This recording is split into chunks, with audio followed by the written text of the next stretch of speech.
सोचो क्या हो अगर मैं एग्ज़ाम से पहले आपको एग्ज़ाम पेपर बता दूँ तो, या फिर एग्ज़ाम से पहले मैं आपको वो सारे क्वेश्चंस बता दूँ, वो सारे न्यूमेरिकल्स बता दूँ जो एग्ज़ाम में आने वाले हैं, या फिर मैं वो सारे टॉपिक्स सारे के सारे फॉर्मूलेज बता दूँ जिनके ऊपर ही न्यूमेरिकल्स या फिर क्वेश्चंस बनेंगे, चाहे वो JEE हो या क्लास 11। तो बताओ क्या होगा? शायद तीनों कंडीशंस का आंसर एक ही होना चाहिए। तो अगर ऐसा है तो चलो आओ आगे की बातें हम लोग वीडियो के अंदर करेंगे।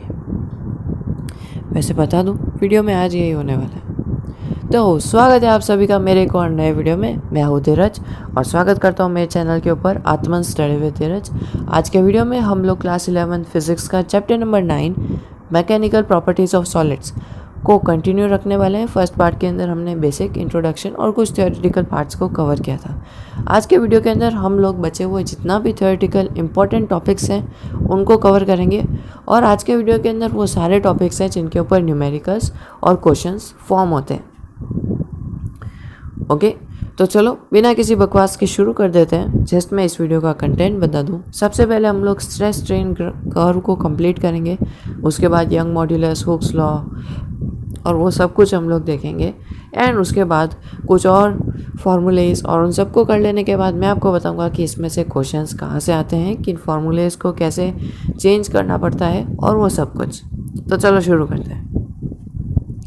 तो ये जो स्ट्रेस स्ट्रेन कर्व है ये हुक्स लॉ के ऊपर बेस्ड है।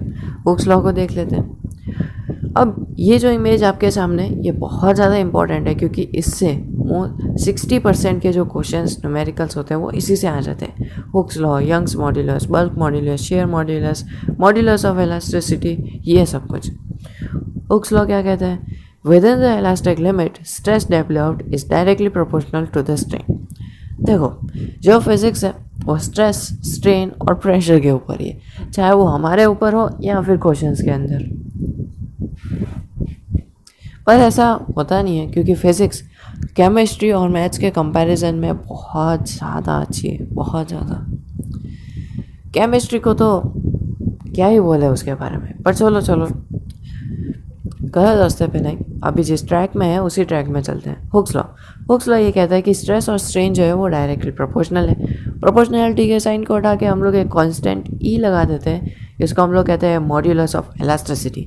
अभी तक जितने भी हमने कांस्टेंट लगाए उनकी कैटेगरीज नहीं होती थी, पर इसके अंदर है। इसके अंदर इसकी 3 कैटेगरीज हैं, यंग मॉड्यूलस, बल्क मॉड्यूलस और शेयर मॉड्यूलस।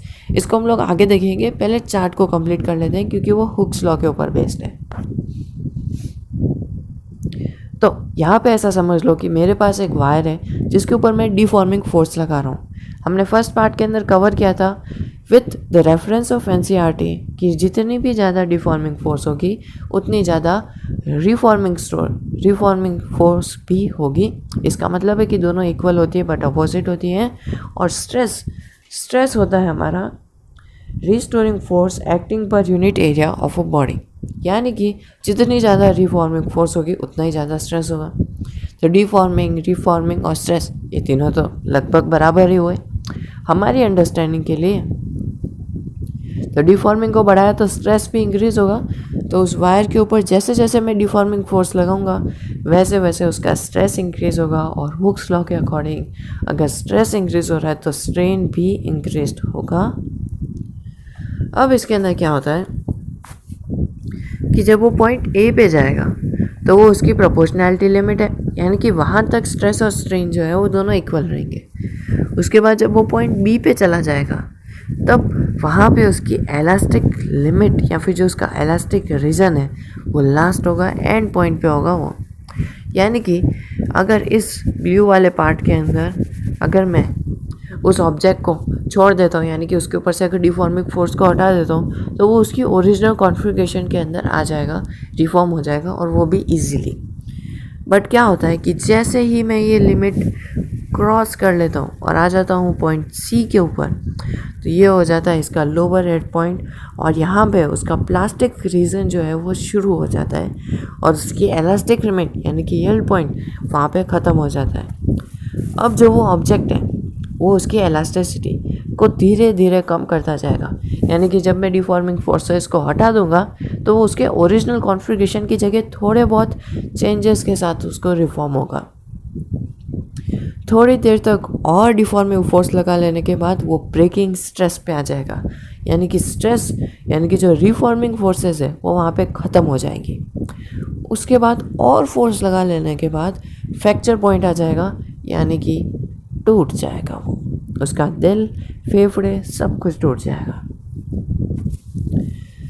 ओके, तो स्ट्रेस स्ट्रेन कर्व हमें ये बताता है कि किसी मटेरियल की जो इलास्टिसिटी या प्लास्टिसिटी है या फिर उसकी जो ये प्रॉपर्टीज़ हैं वो किस लिमिट पर कैसा बिहेव करेगी। ओके, और बेसिकली अगर मैं देखूँ तो ये स्ट्रेस और स्ट्रेन के बीच में प्रोपोर्शनैलिटी को दिखाता है, उनके बीच के बिहेवियर को दिखाता है, उनके बीच के कनेक्शन को दिखाता है कि अगर स्ट्रेस इस पॉइंट पे है तो स्ट्रेन कहाँ जाएगा। नेक्स्ट टॉपिक पे चलते हैं, मॉड्यूलस ऑफ इलास्टिसिटी। सबसे पहले आता है यंग मॉड्यूलस। यंग मॉड्यूलस के अंदर अब यहाँ पे लिखा हुआ है N stress upon L strain. N का मतलब होता है normal stress upon longitudinal strain. ये दोनों ही लेंथ से रिलेटेड है, पर क्या होगा कि क्वेश्चन में आपको F upon pi r square, अब ये जो F upon pi r square है ना, इसको हम लोग नॉर्मल स्ट्रेस कहते हैं, यानी कि फोर्स अपॉन एरिया। एरिया को हम लोग पाई आर स्क्वायर लिख सकते हैं ना, लिख सकते हैं। और अगर डायरेक्टली एरिया गिवन है तो आप डायरेक्टली एरिया लिख दो, कोई दिक्कत नहीं है। उसके नीचे आता है delta L upon L. Okay, वैसे ही सेम बल्क मॉड्यूलस के साथ भी होता है, normal stress upon volumetric strain. अब यहाँ पे मॉड्यूलस ऑफ रिजिडिटी जिसको हम लोग जी से डिनोट करते हैं, जिसको हम लोग शेयर मॉड्यूलस कहते हैं, वो है हमारा tangential shearing stress upon shearing stress, यानी कि force upon area upon theta. Okay, so इसका इतना ही था।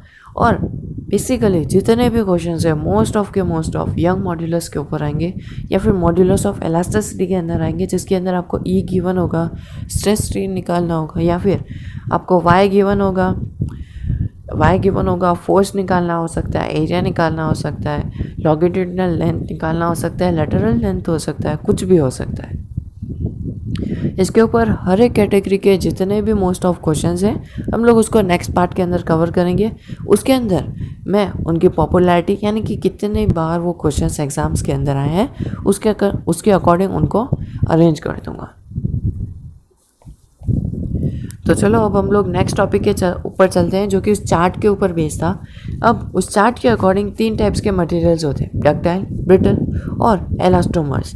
डक्टाइल के अंदर लार्ज प्लास्टिक रेंज होती है। Behind elastic limit BP is widely separated from elasticity, यानी कि कॉपर, सिल्वर, शीट्स और स्प्रिंग जो होती है ना, यानी कि उनकी जो प्लास्टिक रेंज होती है वो बहुत ज़्यादा होती है बिहाइंड द इलास्टिक लिमिट। यानी कि उनके अंदर ऐसा नहीं है इलास्टिक लिमिट नहीं होती है पर कम होती है, और प्लास्टिक लिमिट ज़्यादा होती है, और ब्रेकिंग पॉइंट भी उनका थोड़ा दूर होता है। ब्रिटल स्मॉल प्लास्टिक रेंज, यानी कि इनकी जो प्लास्टिक रेंज होती है वो बहुत कम होती है, जिसके अब देखो प्लास्टिक रेंज के अंदर क्या आता है, फ्रैक्चर पॉइंट, यानी कि जितनी ज़्यादा कम प्लास्टिक रेंज होगी उतनी जल्दी वो ऑब्जेक्ट टूट जाएगा।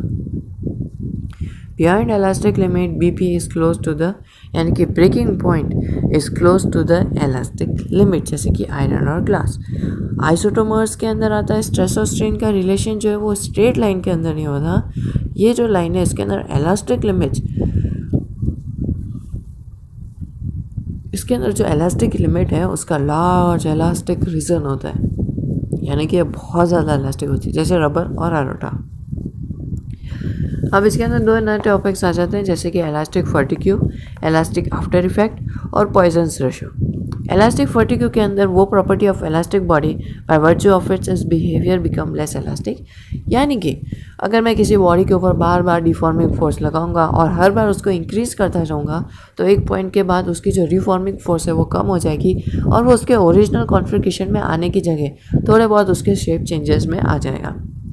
इलास्टिक आफ्टर इफेक्ट भी वही होता है कि यह टेम्परेरी डिले, यानी कि उसकी जो रिफॉर्मिंग फोर्स है, उसकी जो स्ट्रेंथ है, उसकी जो पावर है वो कम हो जाती है। पॉइजन्स रेशियो कुछ भी नहीं है, lateral strain upon longitudinal strain है।